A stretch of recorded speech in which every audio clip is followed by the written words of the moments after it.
Morning everyone, welcome back to the channel. Welcome to a new day. Welcome to another snowstorm. It is Friday morning, about 8:30. We've been up since 5:30 or 6, something like that. But yeah, it's snowing a little bit right now. Sorry about all the noise, snow blowers going. Our city reached over, probably over, definitely 8.5 inches, probably a little bit more. But the winds created drifts beyond belief here by our house. I could only get the door open halfway by pushing the packed snow. Yeah, so let me show you what we got. All right, everyone, so here is our door, and you can see the point I could open it, and it hits a stop right there. It's enough for us to get in and out, but obviously I'm out here to shovel. You could see the bench. That's our little bench by the door. But here is the result of all the snow and wind that blew drifts. Again, I had a big pile here against the pole so I could make a spot for a gypsy, but it's beyond covered now, so I got to make her another spot. You can see by the garage door there's a huge drift right there. I need to shovel a path to the garage. There's no way I'm going to be able to get all the snow shoveled that I need to, but I need to at least shovel paths to where I need to go and how to get out. So in that, I got to consider a path to get the garbage cans out for pickup day. But you can see here, and I'll show you over there, that's the neighbor across the street there. But the neighbor to this side of us snow blowed our driveway, a path for the truck to get out. So that was really thoughtful of him. I'm gonna he likes his beer, so I'm gonna pick him up some beer. He wouldn't accept payment, so I'm just gonna get some beer for him. So yeah. And the neighbor over here is a snow blowing path for the mail truck, and that's our mailbox right there. And he usually takes care of all that, and that's much appreciated also. Making room for the mailmen to drive in and out. So yeah, this is a big wind drift right here. All this. Gypsy came out last night and this morning and she literally sunk in the snow. She was the snow was like leg high. So yeah, let me see if I can give you an idea. This is, my foot is sunk in, probably about a foot in there. So I need to get all this snow out of here to make a trail to the truck. But yeah, you can see quite the storm. This is probably our biggest snowfall / wind drift we've had in several years. There was one year, it was probably 3 or 4 years ago, that the snow on the side of the, you can't even see the sidewalk, I haven't even gotten to it yet, but the snow was so high over here on the sides. I'm guessing this is a pretty close second, if not tied with that. But I'm thinking that year was way more snow than this year and this snowfall. So, but this snowfall in particular is the biggest of the year so far. Hopefully that's as big as it gets, because yeah, it's going to be a lot of work to get my trails shoveled over here. So I just wanted to give you an idea. So I'm going to get to it. So stay tuned. All right, everyone. So just to show you, this is all I've done so far, and all that snow is packed. The sidewalk is under there somewhere, but as long as I got some flat trails to where I need to get to around the property, mainly in the front area here. That's all that matters, and I'll just work the rest of it in a little at a time. So yeah, that's all packed in snow. Going out to the driveway area, you can see how thick it is right now. And just to show you, and if some of you that shovel by hand don't do this, when you have thick snow, don't try to lift the whole pile at one time. I shovel in layers.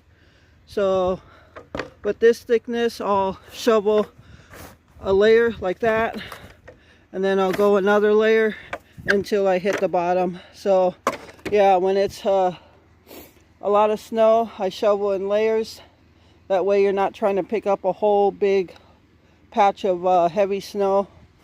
And I didn't mention, after all the snow fell last night, then we had sleet. So the top of the snow was nice and crunchy this morning. So yeah, I'll be out here for a while. And I only am I'm wearing 3 layers on the top. I'll show you. So for me, I know when I shovel snow, I get warm and I sweat. So I'm only wearing a hoodie, but I do have 2 layers under this in case I do get cold. But as long as I'm moving, this is going to keep me nice and warm. It's not windy really, but the snow is trickling down still, and so the wind isn't causing like freezing temperatures. So I don't have to wear gloves right now. I just took them off. So you have to know your body when you're shoveling. If you're going to get overheated or you're not warm enough. I know this is going to be comfortable. A hoodie, mock neck under that, and a t-shirt under that. And I just got some sweatpants and my snow boots on. No socks.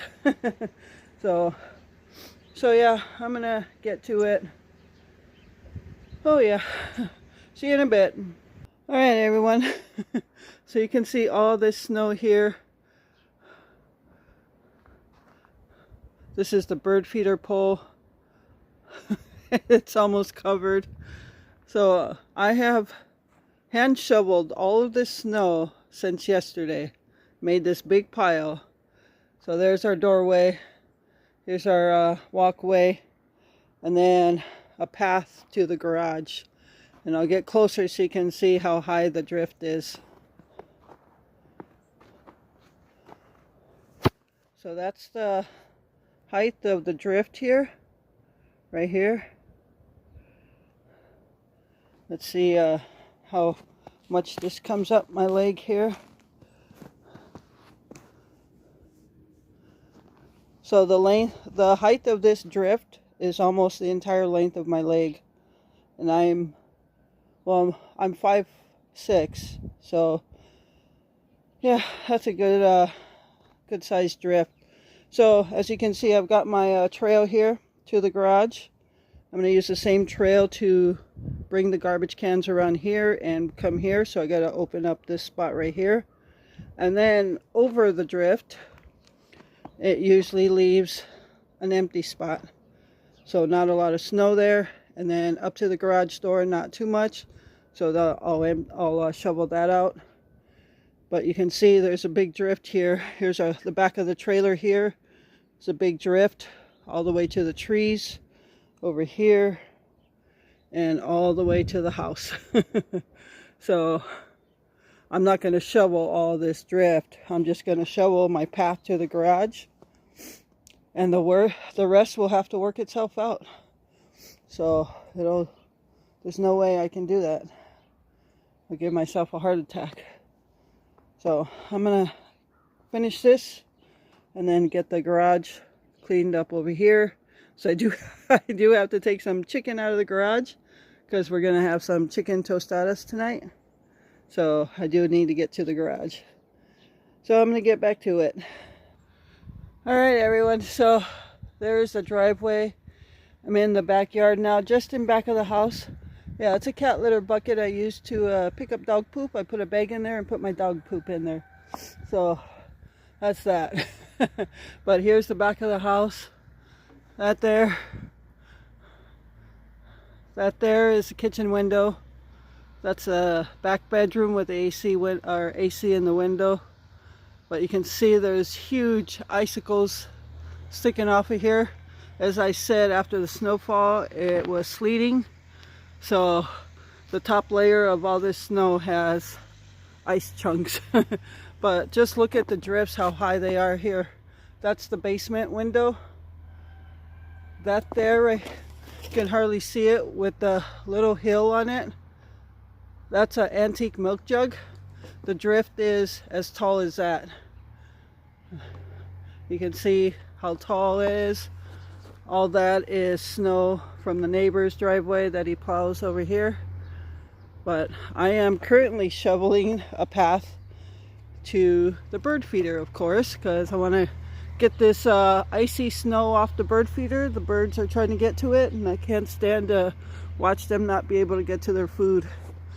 Yesterday, when it was really windy and snowy, and the bird feeder had a hill of snow, and I came out here and I brushed that off. I put fresh food out there for them. The snowbirds, the dark-eyed juncos, were trying to get in there. They get active when it snows.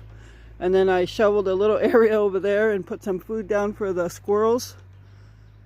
So yeah, all our outside backyard buddies got to eat too, and our feathered friends, they got to eat during these winter times. So I feed them when I can. So you see out there, there's the backyard. There's no way I'm walking out there.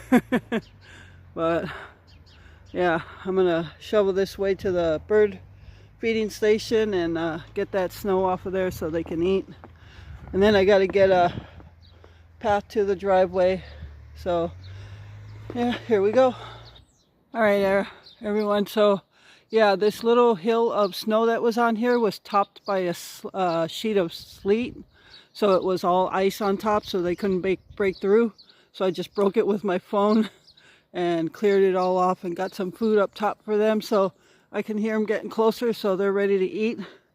And what I did also, this bird feeding station, with all the warmth, the ground became loose and the peg on the bottom was bent, so my pole was leaning over, so this was like at a slant. So I'm treating this snow like dirt and packing it in there, and I pulled it up straight. So I'm hoping it stays cold enough where it keeps it up and keeps the snow packed there to keep up this pole straight. So I sound like I'm gibbering right now, but yeah, at least the birds can eat now. There is a, oh, he just flew off. There was a dark-eyed junco there. They're ready to eat, so I'm going to get out of here and let them eat. All right, everyone, so I am done shoveling for now. I think I've got the main pass to where we need to, or I need to go. So the rest is just going to have to take its own course and melt away. So as this stuff melts along the driveway and stuff, somewhere down here, this is right at the edge of the garage. See if I can find it. Oh, right here. We have a drain right here. So as stuff melts off from the driveway, it heads down to the drain. So none of it, it rarely comes into the garage unless it's a massive amount. So the next 10-day forecast, I always look at that to see what it's going to look like for melting, and whether I'm going to have to come out here and sweep some of this water out of the garage if it does come in here. But the next 10-day forecast, we're looking at anywhere from low to high 30s. So we'll have melt. A lot of this will melt, but slowly. And that's good, because the slower it melts, the less mess for water and turning to ice that we'll have. So we do have a drain, and it will melt into the drain, so that's okay. Yeah, but I've got the path coming to the garage here. This was all from snowdrift being empty, like no snow right here, but the drift starts over here. Path out to the street out to the truck over there. I widened out the path where my neighbor snow blowed. I just widened it out probably about 2 feet, because I want to make sure I have enough room in there. And then got the sidewalk over there and the path to the backyard, the bird feeders, things like that. So the path is wide enough where the recycle can and the garbage can will just go through there. So I think that's the main part of what I needed to get shoveled, and I'm gonna leave it at that. Look at all this snow, all this right here, all this right here. I shoveled I made all those snow hills by hand shovel. So all right, so that's gonna do it. The question was asked, there was a question asked, and I want to make sure I get that answered. The person, they saw how we get our meat stock in our chest freezer, and they were thinking about doing that, but they're concerned, and they asked me how, if we lose power, how are we going to keep this meat frozen? So here's the answer. So this here is our chest freezer. I think it's like 3 cubic feet. I'm not sure. But we have our meat stock in there. Now our chest freezer is out in the garage. So in the winter time, if we lose power, it's cold enough out here where it's going to keep cold, and the stuff is going to stay frozen longer. On top of that, when you have meat, frozen meat, just packed on top of each other, that also keeps it colder, and it'll stay frozen longer. So there's those two. With that, then we would just check to see how frozen it's staying, like every 2 to 4 hours. And if we feel like it's starting to melt, this is what we would do next. All right, so here we have a gas generator. It is a 3,000 watt gas generator, and it has a 110 outlet on it. So we would just hook up that chest freezer to this if we need to keep stuff frozen. And besides this, we have a 1,000 watt smaller generator, also gas. So we have those two. And then in the house, we have the 1,000 watt solar generator Jackeries. And I'll show you those, but those are also 1,000 watts. So that's how we would, if we lost power for an extended amount of time, keep our meats frozen. And that would be the priority, is to keep our meats frozen. So I hope that answers your question. Having a gas generator at 3,000 watts, that is a huge benefit if power goes out. Yeah. So I would recommend definitely getting some kind of generator. With this 3,000 watt generator in our converted trailer, we can run window AC in there as well. So yeah, I hope that answers your question. But yeah, the generator will come into play at some point if we have an extended amount of time with no power. All right, everyone. So it's now 11:40, so it's not even noon yet, and we are going to have lunch now. By the time I got done with shoveling snow, I actually got in the house about 10:45, so that's pretty good. Feeling accomplished. So yeah, still early in the day, and I got that done. So this is Glenn's lunch. He's having baked beans with some cut up wieners in it. And I'm just having a plate with some Ritz crackers, summer sausage, and cheddar cheese. So yeah, that's what we're having for lunch. All right, everyone. So it is 2:45 in the afternoon right now, and gotten quite a bit done today, early, because we got up early and stayed up. For breakfast, we just had our bagels and coffee and cappuccino like yesterday. And then I shortly went out to shovel all that snow. Came back in and we had lunch, and then after lunch I made this chocolate chip loaf bread from the box, so it's not a homemade recipe, so I didn't record it, but nonetheless, yeah, I made that. And then I also got this chicken going for our chicken tostadas tonight. It's cooked in a can of pato sauce. I thought we were out, but I found one can up there, so got the chicken, and it's almost done. It's all shredded. It's pretty much done. I'm just leaving it sit on low for a while, just so that flavor can just get into the chicken. So that's all ready for our chicken tostadas. So that's one thing I don't have to do later on. And then I also got the lettuce and tomato rinsed out, and all I got to do is cut that and put the tostada shells in the oven and heat up some beans. So that's going to be pretty easy. Yeah, it's not even 3 o'clock, and I did some dishes. So yeah, going pretty good today. All right, everyone. So it is now, it's after 7 o'clock. Yeah. Earlier, I think the last time I did any recording, I don't know if I mentioned I was probably going to try to take a nap because I was really tired. Yeah, I took a nap. I think it was a little after 3 at that point, and I woke up just before 7, so I must have been tired. But now, so it's a good thing I made the chicken early and just let it sit. I'm warming up a little bit of it and warming up some of these refried beans, the chorizo. And neither one of us are extremely hungry, and we're really not in the mood for the lettuce and tomato and all that on top of the tostadas. So we're just going to do cheese, and that's it. Beans, chicken, and I'm just using the Ortega tostada shells. So I'm going to put these in the oven for about 4 minutes.